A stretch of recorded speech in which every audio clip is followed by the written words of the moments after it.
Hello and welcome to the Weekly Scroll podcast brought to you by the Adventure Archive. My name is Ryan, and today we have a very special guest, Alex from Blackoath Entertainment. How you doing this morning, Alex? Hey, I'm doing great. How are you? Good. I'm tired. We talked about that already, though. For those, I'm sure you are. Yeah, in all of these podcasts, it's as if we haven't been talking for like 20 or 30 minutes. But for those that might not know who you are, why don't you tell me a little bit about you and Blackoath Entertainment?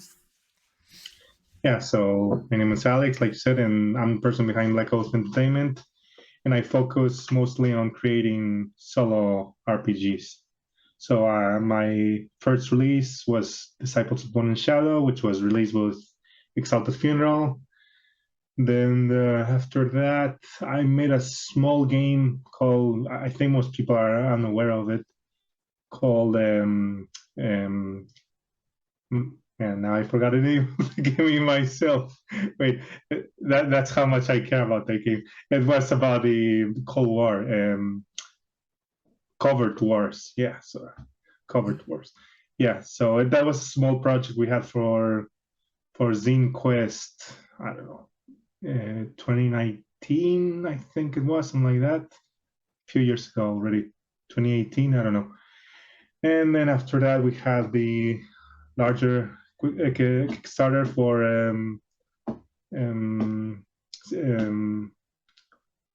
my God, Seekers. Seekers. Thank you, Seekers Beyond the Shroud,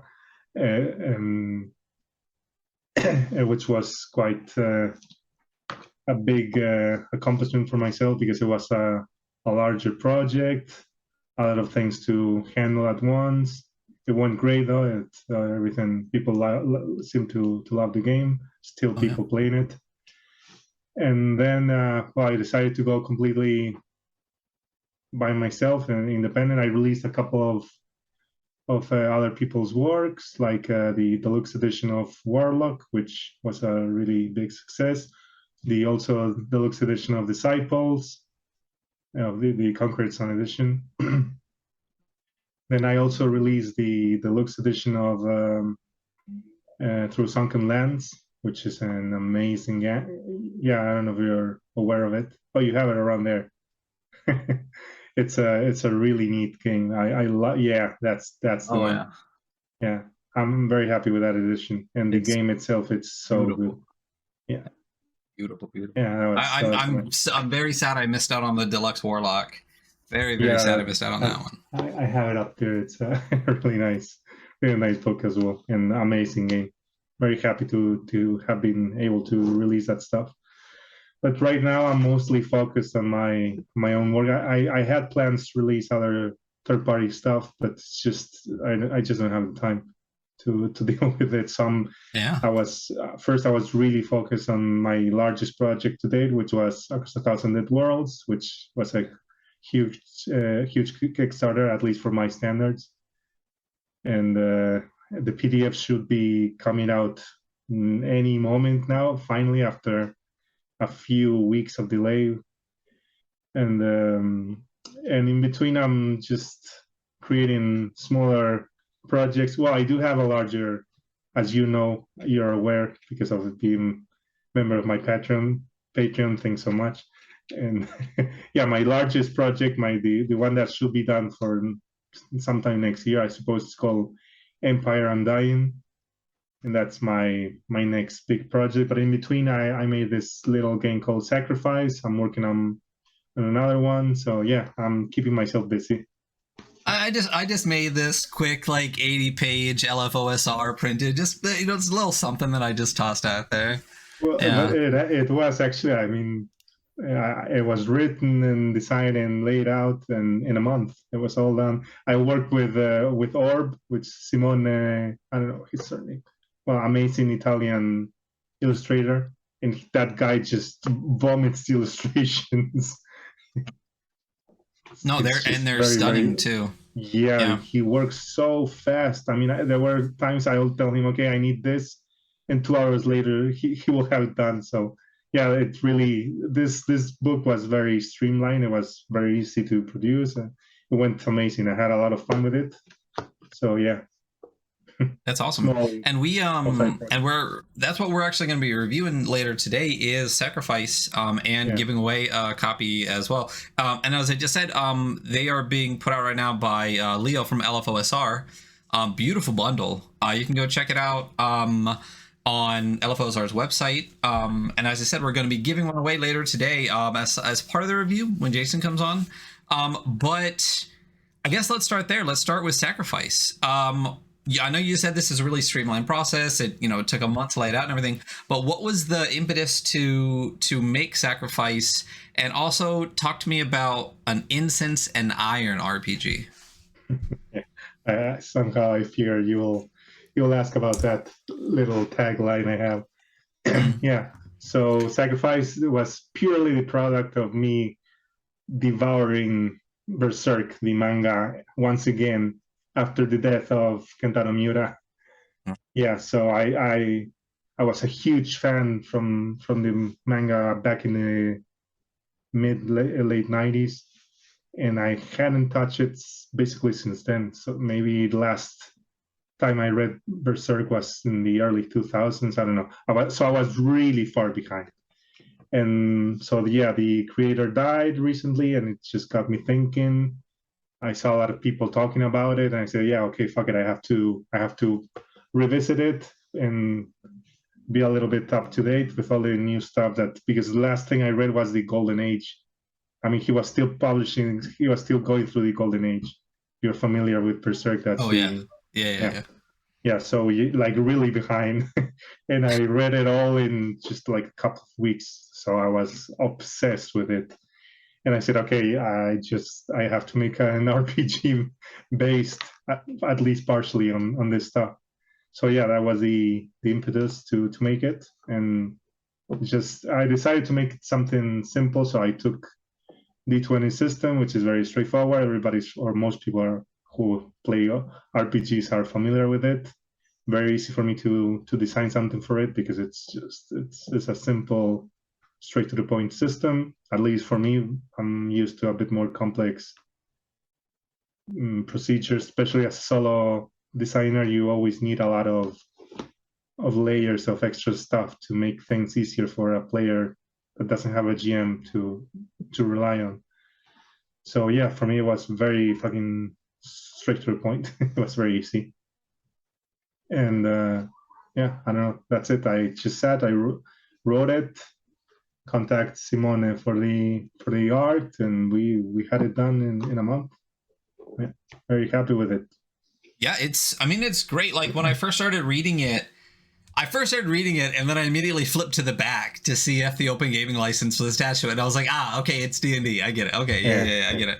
At least in its very, very core, like D20, -3 to +3 modifiers, advantage, disadvantage, like pretty, the bare bones of the mechanics. But there's a lot of really great stuff that makes it its own. I really like the character creation's obviously a lot more streamlined. I really like, there's like, you're all human, don't worry about races and all these racial feats. I really like, combat maneuvers, like even the classes and stuff like that, because there really isn't one. Like it's a really nice way to just make like a really cool character pretty quickly. A ton of feats and maneuvers that you can use to really make it your own. And then the world building is great in it. It's really good. Like I can't wait to go through it later this afternoon with Jason. And then you're also Incense and Iron. Yeah, I forgot about. Yeah, so for quite a while I had this idea of making a game based on this period of Spanish history, which was controlled by the church, 15th, 16th century, the Inquisition that we all know about, or 14th, 15th, 16th century especially. Yeah, so this very oppressive, dark, large institution looming over the lives of everybody, burning witches. I mean, it was hardcore stuff. So I always found it very interesting as a background to have this large organization, especially with my personal background as being raised Catholic and all that, and hating all that stuff. So I thought it was a interesting setting to play with.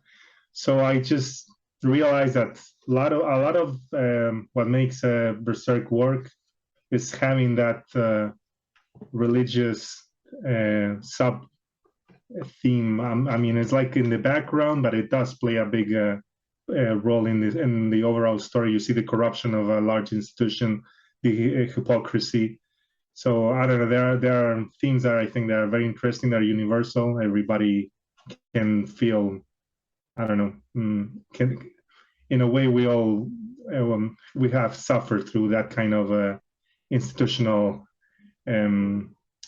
injustice, if you want to call it. So, and then I just realized that it's a recurring theme for a lot of throughout a lot of different media. So you have in a way you have Warhammer 40,000 and Warhammer Fantasy. They both have that large religious background, and there's a lot of films that share that same kind of Christian horror, if you want to call it. Yeah. And games you mentioned, which I didn't realize, that the game Blasphemous, which is which is Spanish, by the way, makes a lot of sense. Yeah. No, I unquestionably my favorite game of all time. And I've read, like, they put out like an art book with it, but there's also like a game design book where they go in depth on like all the different characters and how they pulled it from specifically Spanish Catholicism and stuff like that. As soon as I started reading your most recent Patreon update, that's like, this is what Incense and Iron is. And the whole time I was just like, blasphemous. Like, this is the perfect example of what that is. And I don't know how I didn't. I haven't played a game because I just suck at that kind of games. I just like Metroidvanias and stuff. Yeah, I mean, I don't finish games. I just play a little bit of things that don't have an end, like RimWorld or strategy games. Like Gotcha. I can sit a little bit, play a little bit, because I just don't have time or the patience. So yeah, even though I adore the general aesthetics of the game and like you said, all the background, I read about it. I follow the artists. I follow the team. I mean, it's just. Those guys are geniuses. It's very, very good stuff. But I don't know. I missed it, and when I made that post on Patreon about it, I just forgot about it. So thanks for mentioning it. I added it to my list of popular media with what I call that can fall into the Incense and Iron category, which is for me just a way of creating a new. Not creating, just pointing out that there's a series of art, music, films, books. So there's a series of things, of creations that all have this common theme, which is the oppressiveness of a big looming church, all in a generally dark fantasy setting. So I just said, okay, what a cool name for this, Incense and Iron, which is, by the way, a Power Wolves song title. And so that was the idea for that. I thought it was it fit the sacrifice game. I think it's fantastic. I really like it. I hope more people grasp onto that Incense and Iron, because like that genre that you're talking about, I love. Like even Castlevania, but really specifically the Castlevania anime is all about like that super. I mean, that triggers the whole thing. So that's And like you said, almost like Christian horror. That like overwhelming Christian kind of like horror is such a fun, right? It's a really interesting setting and genre to be in. So like I said, I really hope Incense and Iron catches on and we get a lot more games kind of in that setting. It's cool. Great. So one of the things you talked about, a couple of things there, is your solo games and the complexity involved with it. So this is not, Sacrifice isn't a solo game. It's really designed, it can be, but it's really designed for 2 players, right? A GM and 1 branded. But Disciples of Bone and Shadow, Seekers, those were solo games. Like you said, you kind of focus on solo games. What made you want to focus, on solo games, or even this like 1 to 2 player games as a game designer? Mostly the fact that I was without a group at the time to play with. So I was really getting into solo board games and seeing how that was a world that I didn't know that existed. And then I thought, okay, but what I really like are RPGs. It's always been my passion for gaming, and it's a pity that I can't play them alone. It was very frustrating for me. And then I discovered that actually you can play them alone. I discovered Mythic Game Master Emulator, and that was like a whole world open for me. So from that point on, I said, okay, this exists. Most people are unaware of it, so let's make games for single player, because I can't be the only person wanting to enjoy RPGs and not having a group, especially when you are late 30s, early 40s like I am. You just sometimes it's very difficult to find people to play with. And well, then the pandemic happened, so it was like a perfect milieu for playing alone. Yeah. Unfortunately. Yeah, I mean, So, a lot of solo games came out of the pandemic. Like a yeah, lot of solo games, you know, like it Wretched really Alone came exploded. out of it. Yeah, yeah. Yeah. And one of the other things you talked about, because like a lot of your games they do have a decent amount of crunch to them. Yeah, for And sure. I think you said something about is it because you like crunch, or is it? I think you said something about like as a solo player you kind of need more crunch so that you can generate more. Like what kind of made you want to like add that extra crunch in, or did you feel it was necessary for the style of game?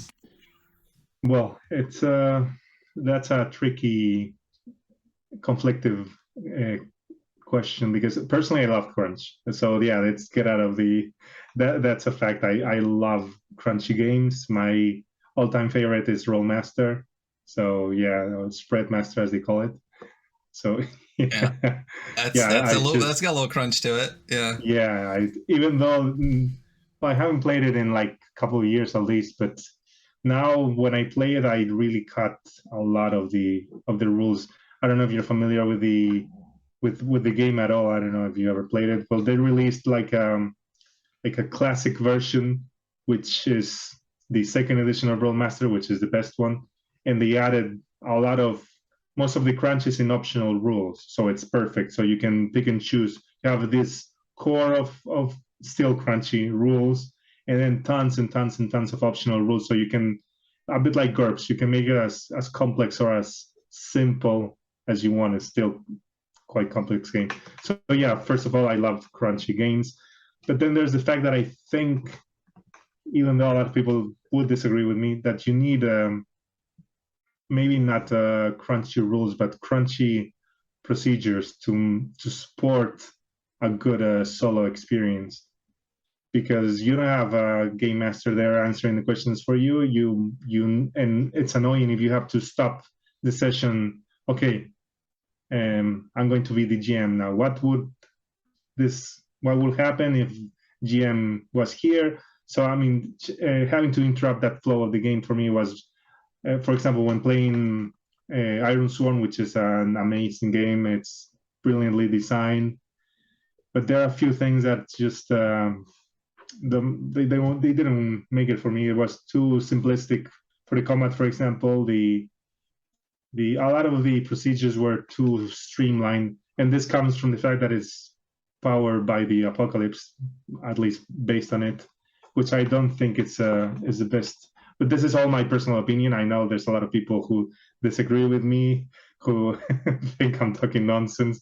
We had this conversation a lot of times, but there's something for me missing when you have to all the time stop things and become the GM for a second, instead of just relying in a series of tools that is like, okay, I want to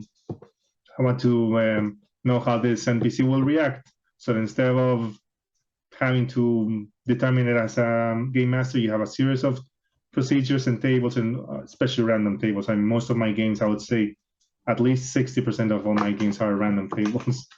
So with all those tools, I think it's much easier for a player to be a player and not being forced to be into being the GM, like at least 50% of the time, which happened to me with a lot of more narrative based games.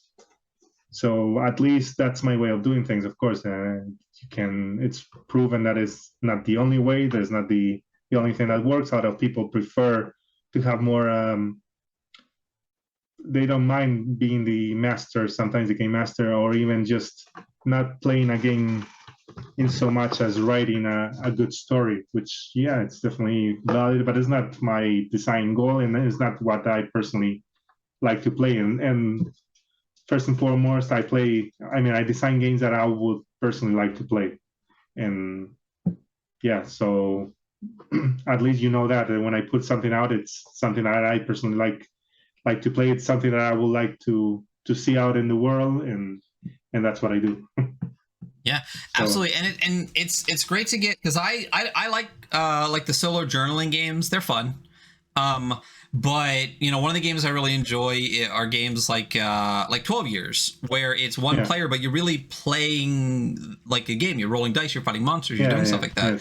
And I remember when I first picked up Disciples of Bone and Shadow, I was like, this is the solo game that I'm looking for. Like, I can make a character, I can do stuff, and you can play with other people if you want with Disciples, which is really great. But that's a game that made me be like, I like, this guy is good. I really like Blackoath. You know what I mean? Like, this is fantastic. And I went from Disciples to Seekers to obviously following you on Twitter and everything like that, and then led all the way here to Sacrifice. But they're just like you said, I really, really enjoy games you still play, not write narratively. And one of the other things you said was just how busy you are, because you have beyond Disciples and Seekers, which you said you kickstarted Seekers, beyond Sacrifice, beyond all of the other things we're getting in these Patreon updates. Go back to Blackoath Patreon if you get a chance.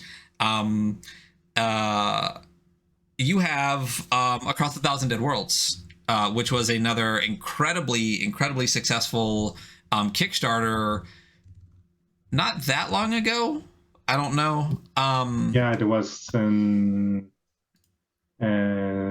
February, I think it was, the Kickstarter. So we're running a little bit late, like it happens. But Oh, I mean, it's Kickstarter. If you get it within 3 years, you're good. But this one's a little bit different, I think, than a lot of the stuff you write, because a lot of the things you've written, I think Seekers was a little bit different too, because it's more of like a London-based, kind of setting. Yeah, it's more modern setting, more strong influence from Vampire and Mage, The Ascension, all these games, all the White Wolf stuff.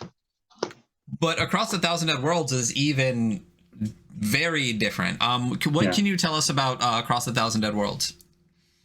Yeah, so it's my homage, if you want to say, to Frederick Paul's Gateway book. I don't know if you're familiar with it. Well, I'm sure you heard me mention it before. It's a fantastic, one of my favorite science fiction books. It's the first part of the Hichi saga, which is just absolutely brilliant. So the premise, both of my game and the book are the same. It's just I added a much bigger element of, well, actually, it's not even in the books.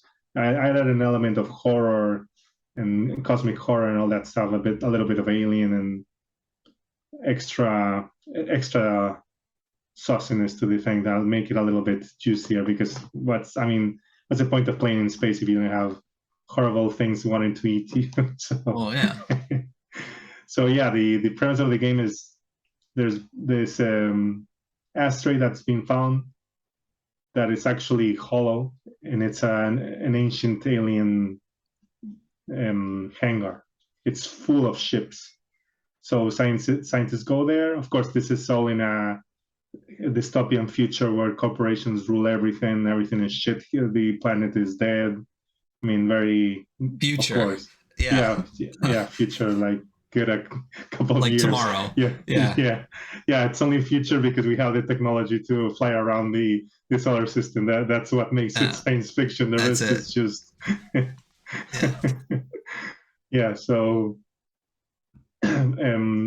they find this hollowed out asteroid full of spaceships, and they managed to make them work, so they can basically turn them on, but they don't know where they're going.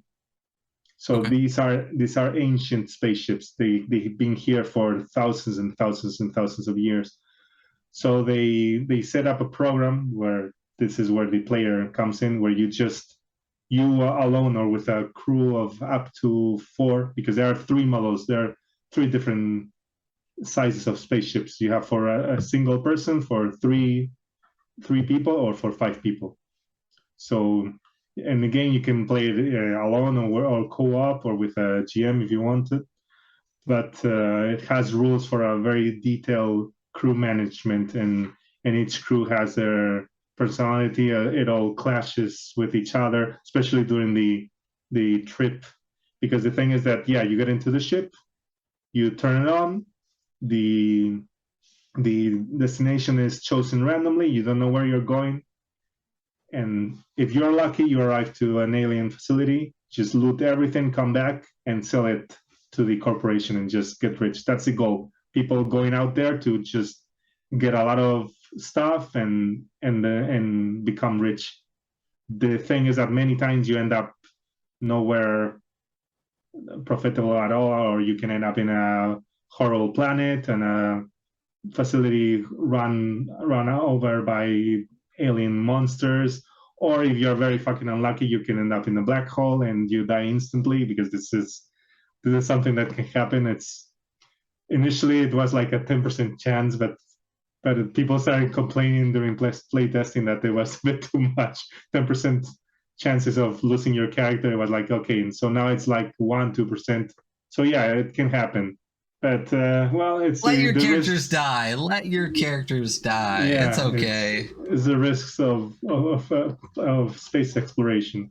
Yeah. So the cool thing is that you have all this management and tension during the trip there, especially because things can happen.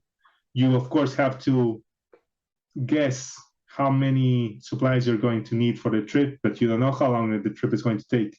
So maybe you take supplies for 4 weeks and it takes you 5 weeks to get there. And you realize that you will not be able to make it back with the full crew. So what do? Do you leave somebody there? Do you all die? Do you randomly kill one of the crew members? So it creates all these tough decisions for you to enjoy. And aside from all the horrors that you will find in you during your travels, of course. So that's the gist of it. Yeah, I feel like all your games at least have that common theme, that like you're gonna die in probably a really, really awful way. You know, that's what makes it fun. Yeah, well, that's one of the reasons I really like it. Especially like even Sacrifice. I mean, especially with this Incense and Iron, but with all branded bit and everything like that. It's dark. It's great. I love just like dark, fucked up games. So you're good. I enjoy it. It's awesome. So we talked about Through Sunken Lands. When you put out Through Sunken Lands, you put out the Warlock one. What was the impetus for you to not only do game design, but also to put out other people's things and to actually do the process of putting out like these really, really like stunning, beautiful editions and things like that? Like what was behind that? Yeah, so it was the fact that I loved the games, and I thought it was very fucking annoying and unfair that such amazing games were available simply through print on demand, which is the case with Warlock. Both Warlock and Through Sunken Lands, it's just you can only get them through drive-through RPG, and that's it. So I thought it was like, okay, what the hell? These games are amazing. They deserve proper offset print copies. So I just contact the creators, and they love the idea, and so I made it. So that's it. Purely the desire of having them in my collection, looking nicely. That's it. Yeah. Fortunately, more people agreed with me, and I managed to cover expenses. So yeah. Well, yeah, I mean, that's part of it. Like there's like, a bunch of books that I'd love to be like, hey, I'm just going to go get this printed. Like, what was the process behind that? Like, do you have or do you know like some printers, or did you just like test out the area, or like, what was, I've been always involved with the print business. I worked in magazines. I mean, I have a lot of contacts. So it was fairly easy. It's like, okay, I like this game. I know how to make more or less decent looking layout. I can put a nicely looking book together by myself. I have contacts both in artists and because for the not for Through Sunken Lands it's literally a 1-1 version of the version you have on Breakthrough RPG. So it's just a little smaller, but you can go to page 35 of my edition and it's page 35 of the print on demand book. It's the authors really wanted that to be the case.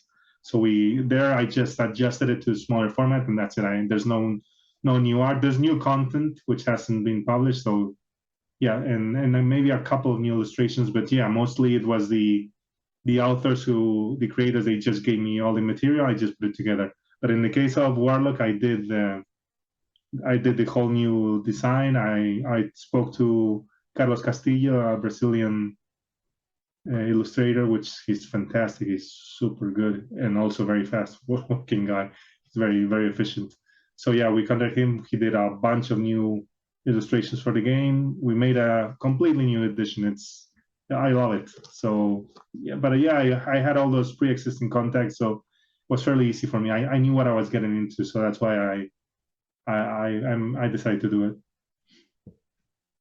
Must be nice to just know like these illustrators that can bust stuff out to just like be in publishing, just like it worked. One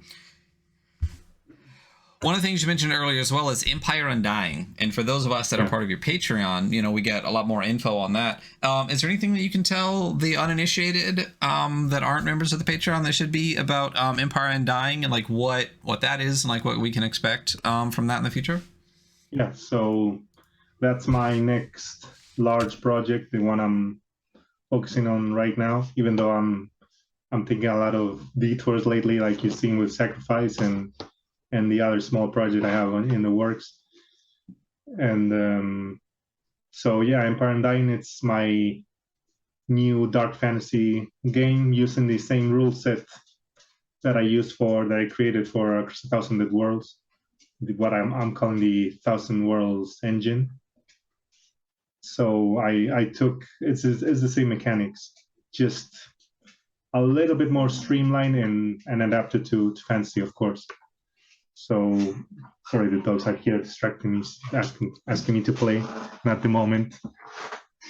So yeah, I've been working on it for already at least 6 months, I think. Yeah, something like that. And it's the setting. It's dark fantasy, like I said. It's Bronze Age kind of dark fantasy, a little bit sword and sorcery. There's this big empire model after the Roman Empire that controls a large Mediterranean style region with different provinces and all that. But the thing is that they are led by this avatar of the god of death. Sorry. So he controls an army. Instead of the typical Roman legions, you have undead legions. So this is the only thing that is managing to keep the empire from falling apart and falling to the invasion of this thing that they call the Devouring, which is constantly harassing the borders of the empire, because there's no other civilization left on the planet, at least to the knowledge of this empire, the Achaemenid Empire.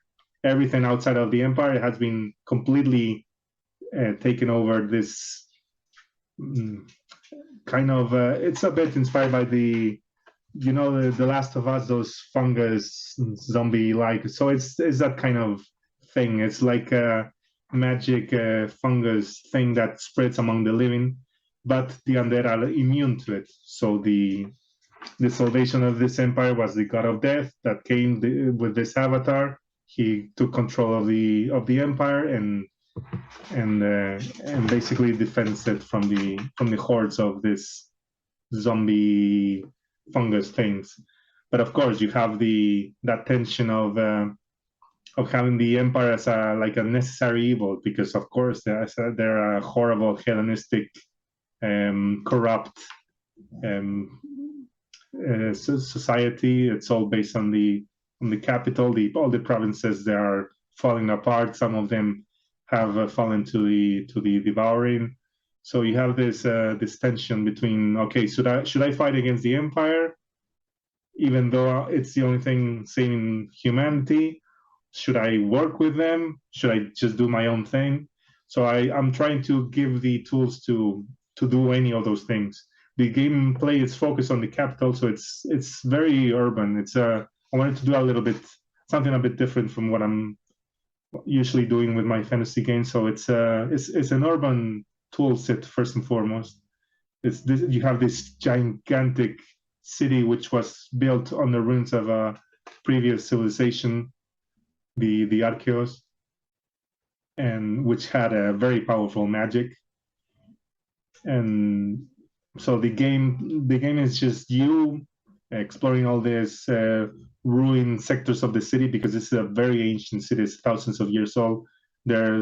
It's spread all over a big island, but most of it is deserted. So you can go and take over a quarter of the city. It's all hex based, so you can decide to have your own personal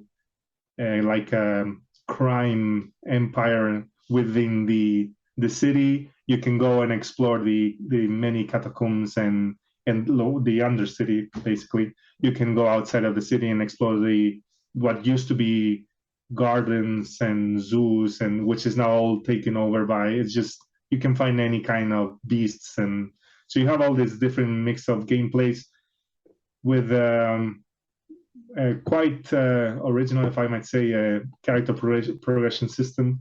I'm very proud of it. It was one of the first ideas I had for the game, mechanically speaking, aside from the setting. Basically, you pick a weapon, and when you pick it, you unlock like a skill tree for that weapon. So the more you use a weapon, the more experience you gain with that weapon, and the more stuff you can choose to unlock. Its new abilities, talents. So yeah, but you can be switching. I mean, it's like, okay, I want to be good with the bow, so you start unlocking it. Okay, now I want to unlock the two-handed sword. So I mean, it's like mini classes. There's no classes. You just choose the weapon you want, and it's the same with magic. You unlock spells by binding different entities to your bidding. So in that sense, it's very Elric inspired. You have elementals and demons, which you have to make pact with them, and they can, of course, escape the pact and make a mess while you're trying to cast a spell. So yeah, it's I don't know. I think I'm making something that it doesn't exist as far as I know in any role playing game. So I'm very, very excited about it. Yeah, it sounds. I can't wait to see what it eventually. Like, I can't wait to have it in my hands, basically. A couple of things with that. One, I like Sacrifice. Obviously, doesn't have the same mechanic. But there's a really interesting weapon mechanic in Sacrifice we'll talk about later.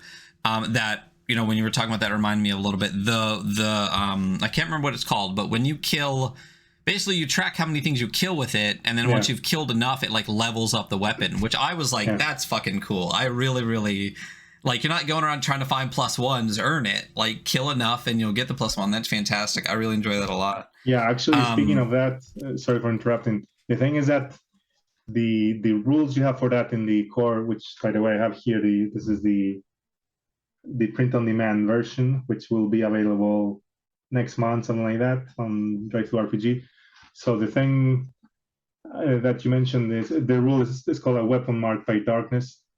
So yeah, each time you kill some kind of a natural creature, you get your weapon gathers that part of darkness fragments, and it becomes slowly more powerful. The thing is that the rules here in the core rule book are pretty simplistic. So I thought I could do better, and I guess you're aware, I have an expansion for the game already written. It's small. It's just like 40 pages, something like that. So it's not that big of an expansion. But one of the things I'm adding, it's a deeper weapon development system where the weapon not only becomes +1, +2, plus whatever. You can choose different traits, and you can personalize it a little bit. It gives you interesting abilities. Since there's no magic in Sacrifice, because all characters are basically thieves, warriors, whatever, rangers. I mean, there are no classes, but yeah, that's the kind of gameplay you'll have. I thought I had to add something a little bit more interesting. So you have the combat maneuvers, and you have the weapon development, and well, you mentioned the feats, which will really let you personalize your character. So yeah, but the weapon development rules are the cool ones are coming with the expansion. When is the expansion going to drop? When can we expect that? Or at least Patreon supporters. Well, in Patreon this month. Yeah, gotcha. It's written, is laid out. I'm just missing 4 illustrations, I think, is something like that. So yeah, in gotcha. 1-2 weeks you'll have it in Patreon, and for the rest of the people, and next month, I suppose. Yeah. So a lot of, I mean, I'm not even gonna say a lot. All of your games are really fucking dark. Yeah. And clearly, again, I really enjoy that. What I know you said Sacrifices. I mean, you can read 2 pages into Sacrifice and go, okay, berserk. Like, I get it. You know, like it's really fantastic. I mean, aside from just ingesting dark media, like when you're designing a game, like, do you, again, with Sacrifice, for example, you're like, I read Berserk, I had to make this game. Is that what you find a lot when you were designing a lot of your games? Like something like triggers something and it just sits in your head and you go, okay, I need to get this out? Or are you... Definitely. So like... Definitely. Yeah, I'm always... I have a huge list of things I want to make precisely because of that, because I'm maybe reading a book, watching film, whatever. It's like, okay, I need to gamify this. I want to play into this world. So yeah, that's where most of my design ideas come from. But the dark side of things is just personal preference. I think the world is a dark place. Life is tough for a lot of people, and it's kind of my natural inclination to make a bit darker things. I mean, my musical preferences. I mean, everything for me, it has to have that little bit of dark flavor for me to find it appealing. And even though my new small project, the one I'm working on right now, which is called Path of the Aramthir, that's going to be pretty lighthearted, I would say, at least for me. It's maybe some people find it. I was gonna say for you, yeah, for us, like, yeah. But yeah, so but yeah, generally speaking, I just have an inclination towards darker themes and films and music and everything. Yeah. And this is not a complaint at all. Please make more dark games. I absolutely love them. It's happening. Don't just worry. The observation. Now, you just talked about a new small, quote unquote, lighthearted project. Can you tell anything about that, or? Yeah, definitely, because it's almost done. It's almost ready. Lately, I'm just writing nonstop lately. My partner is not here. I have the home all for myself for the past 3-4 months, and I don't have anything better to do but to write and write and write. So lately, I'm just that. I'm just producing new stuff all the time. So this new small project, which is going to be over 100 pages, most likely, it's almost done already. And this one came from a new obsession, which is a book series called Cradle. I don't know if you're aware of it. It's just I've always been a big fan of shonen kind of manga stories like Dragon Ball and Naruto or Bleach, where you have this character that just wants to get better and better and better. Well, this is a genre of fantasy called progression fantasy, and I'm a huge fan of that. It's actually one of the reasons why I love RPGs, because you you get to improve your character. Personally, I would never play a one shot because it's like, yeah, okay, the story is fun. Maybe you have fun with the people at the table, but from a personal, 100% pure enjoyment point of view, I want character who can progress and get better and get better and better. And you can see it in all my games. Progression is a big deal in all of my games. So the focus of this new game is precisely that: is you have a character which is out in the world trying to become a better warrior, basically. So you do that by, well, first you choose your path, which is a series of techniques, which are basically spells that determine your affinity to a certain, let's say, mana type, because mana, well, in my game it's called Ara. It has different affinities to not elements, but almost like elements. So you have a fire affinity, or you have blades affinity. You can have a darkness affinity, light affinity, life, death. They are like different domains, a bit like clerical domains, maybe even, now that I think of it. So your path determines your affinity to which one of those domains. And then you just go out into the world and find out new techniques. Well, like I said, they're like spells, which you can use to make your set of moves. You have a limit of 8. There are 4 categories of these techniques, and you can have a maximum of 8 at one time. So you create your own, like your deck of moves, and that's it. I mean, the game, you just explore this huge game, which is largely inspired by MMOs, because each zone of the game, it's set for a different level.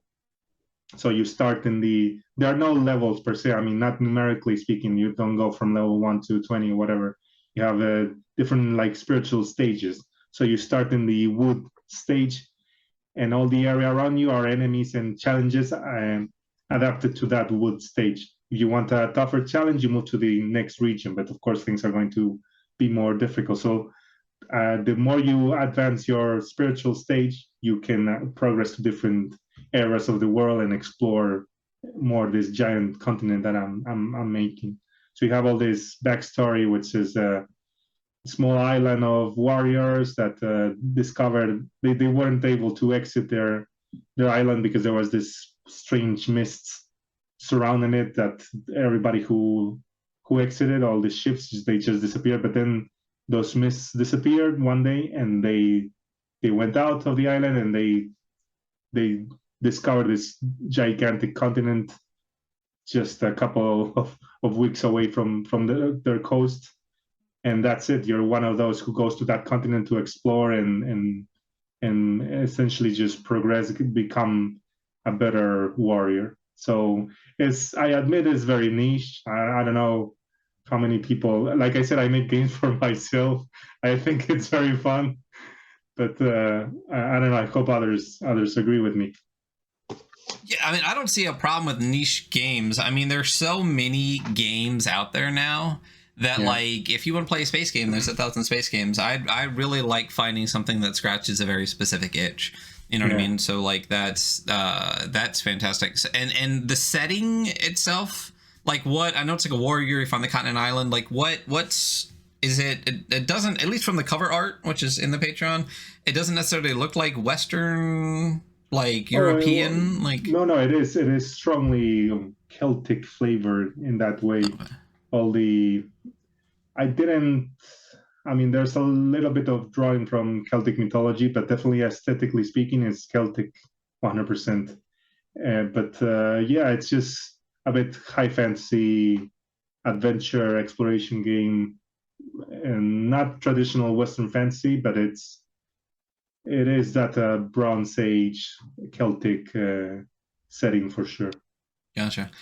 So I know you said your partner's away, all you got to do is write, right? Yeah. But like you're like, hey, in the midst of like my biggest game ever, I accidentally put out like two other like 80 to 100 page games. Like, how do you just keep going? You know what I mean? Like, do you like? I mean, I can't write 10 words and not one. I mean, I also have like executive dysfunction, but like, how do you just keep chugging through? Like, do you find like that you need to like have like tools for that, or is it just does it just pour out of you?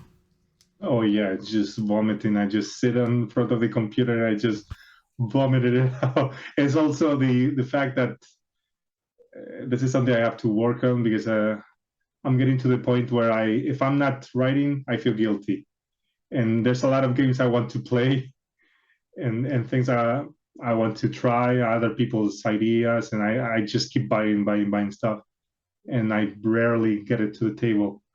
So, but yeah, it's the other day I sat. I wanted to play. What was it? DCC. I started a new DCC campaign, solo campaign in Lankmar, and I wanted to continue it. And I was like, okay, I can sit here and play for an hour, or I can write a few pages. So I sat and wrote a few pages. So that's it. It's just not doing anything else. It's really I just work on my day job, and then I just sit and write games. That's it. That's all I do lately. Nothing else. So yeah, Gotcha. that's it. That's a secret. Just not keep going. not doing Yeah. anything. Yeah, I don't have Yeah. any tools. I don't have. It's just pure obsession. Sitting, trying to sleep, going to bed, and thinking about the game and writing down ideas and waking up and writing everything I just the whole day, right? Thinking and Yeah. writing about games. Must Yeah. be nice. I have just within reach. I have two different like fidget things just to keep myself able to sit and function. I got this little like clock timer, so I'm like just sit and do it for 15 minutes, and then it'll get going. I wish that I could just sit down and be like, fuck it, I'm just gonna write for an hour. That'd be fantastic. And I'm really glad you do because. I mean, if you just keep like, oops, here's another 100-page game, I'm gonna keep getting them, and that's a bonus for me and for us Oh, listening here on the thanks. stream. I'm really excited for it. Taking it back all the way to the beginning, back to Sacrifice. Yeah. This is being put out with Leo from LFOSR. How I mean, I think a lot of people in like the indie scene, I mean, are aware of LFOSR. They put out absolutely stunning things. Yeah. How did you guys connect to put Sacrifice out? Oh, it was very organic because he's also a member of my Patreon. He's he's been working and helping me with Across a Thousand Dead Worlds. He dealt with all the marketing. He wrote a scenario for it. He's constantly in the background doing all the boring shit, which is dealing with backer kit and all that. Well, that is Leo, fortunately. So because I have no idea how to deal with all that stuff. It's quite complex. So yeah, I mean, he liked the game and he offered, and I said, yeah, of course. I mean, I love all what he puts out. I have most of his well, he still has to send a lot of things, by the way. He forgets, but yeah, I have most of his releases, and and it was instant yes. Of course, I want you to publish this. Oh, yeah. Yeah, it was Yeah. very easy. Yeah. We And speak then almost daily, so yeah, he was aware of the game before almost nobody else was. So yeah, he's been following the project closely since the very beginning. good. Yeah, I can't. I mean, again, I like you. Anything that Leo puts out, I'm snagging it. I don't care what it Yeah, is. Like if it's on that like thick textured paper, I'm just like, I yeah, gotta have it. yeah. It's Um, and with this edition, he really went all out. I mean, he was just adding stuff, and he was telling, okay, what do you think if we add maps, and what do you think if we stickers and incense and the special golden envelope, and it's just more and more and more. It's like, yeah, okay, are you sure? Okay, yes, I'm not going to say no. So he made this huge bundle of stuff, which you will hopefully receive soon yourself yeah. and myself. I still have to receive it, but yeah, it's just gigantic. A lot of stuff. He added more and more and more. So it's very, very cool. I'm very proud of this release. Yeah, that was my next question. But I pulled up the LFOSR page, because when you get the sacrifice, like I said, this is a legit bundle. It's like, it's not just a book. It says you get the 86 page zine with that nice uncoated textured paper, that LFOSR paper.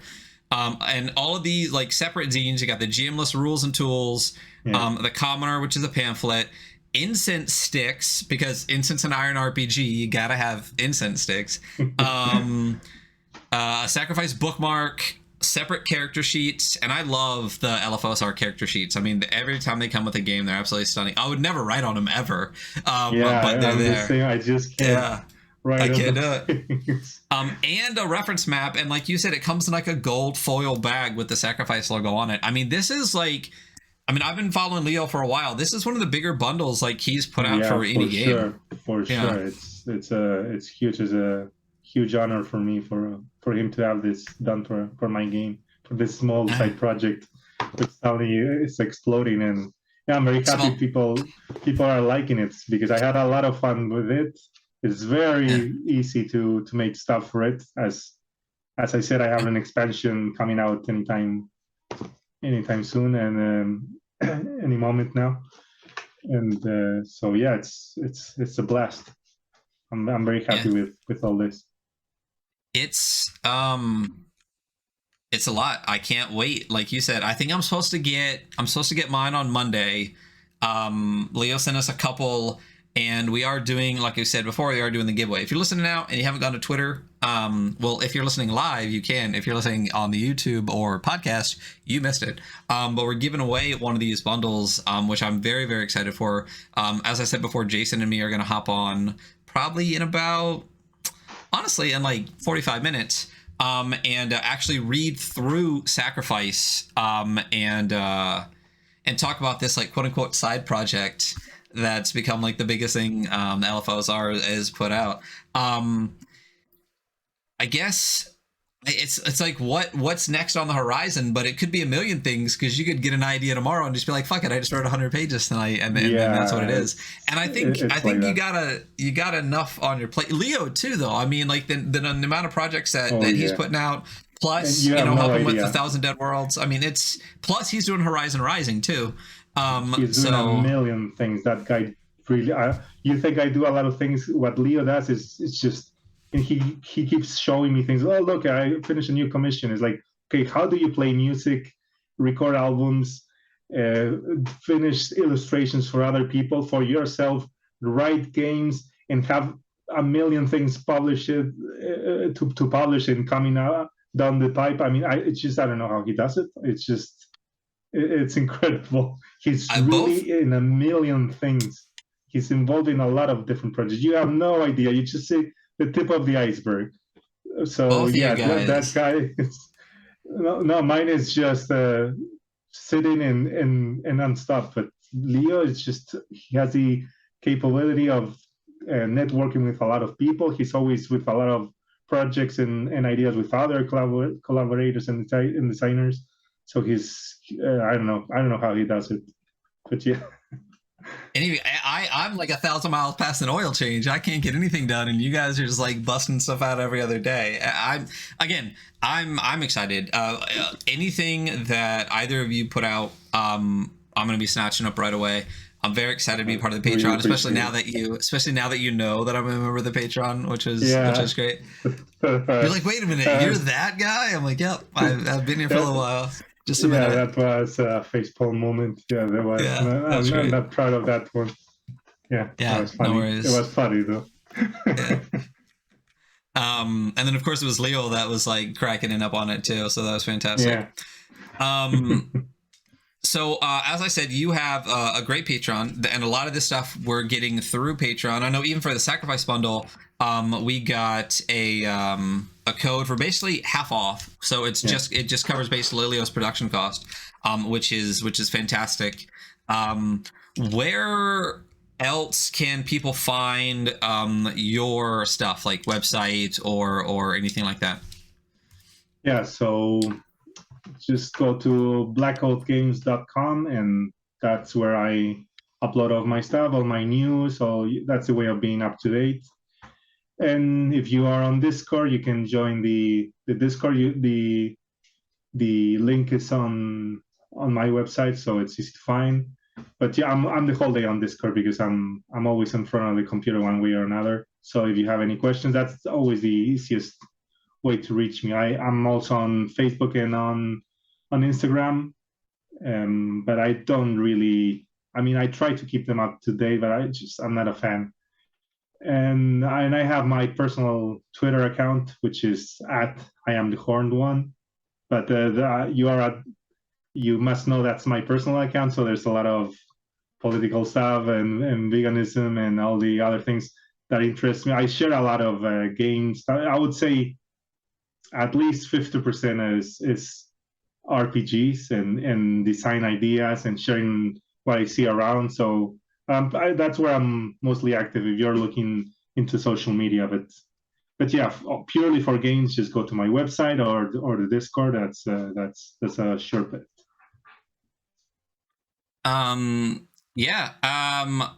Is there a Blackoath Entertainment Twitter? And do I follow it? No, okay, I was going to say, you said it's your personal one, and I was like, yeah. I thought I just followed the one. Like, do I have another one? No, I considered making one from Blackoath, but I was like, I'm not going to use it. Don't. Being honest.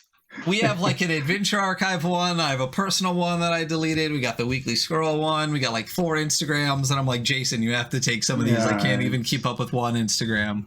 I can't. I mean, it's a lot. Yeah. I'm not even like putting out games and publishing other people's stuff. I'm just like a guy with a podcast, like a million other white dudes in America. So like, it's not even that much. So, but yeah, listen, Alex, I wanted to have you on the show for a really long time. Sacrifice was a great opportunity. I cannot tell you how excited I am to read through this with Jason. Read it again, at least part of it, while I was on break at work last night, and just super excited to get into it and chat a little bit more. And then, I don't know, the next 10 projects you have coming out in the next 6 months will be fun as well. Yeah, we'll see. We'll see what happens. It will be a surprise even for me. Just accidentally put out like a 100-page book again, and you can come on the show again and talk about it. So thank you so much for coming on. Really, really appreciate it. I'm really excited for this. And as I said, next time, come on again. It's been a pleasure. Thank you so much for having me. It's great. I had a lot of fun, and whenever you want, I'll be here again. Yeah. So as I said, those in chat right now, I think it's about, I'm not gonna say what time it is because the podcast doesn't care in the future, but in less than an hour, Jason and I are gonna hop on. We're gonna read through Sacrifice, do the full, chat for sure. So you can ask me questions and whatever you need. We'll do the full weekly scroll treatment on it and everything like that. You can still find it at LFOSR, the whole bundle. And then we'll also be doing the giveaway. So again, if you're in chat and you haven't hopped on Twitter, go to the Weekly Scrolls Twitter page. Just like the most recent post so that I have, a list of the people. And then Alex actually showed me a really cool Twitter thing where I can just post a tweet and it'll pick a random thing. So we'll do that either at the beginning or the end of the review. So come back in less than an hour and we'll be going through that. So everyone have a nice day. Alex, thank you so much again. And I will talk to you guys later. Bye. Bye.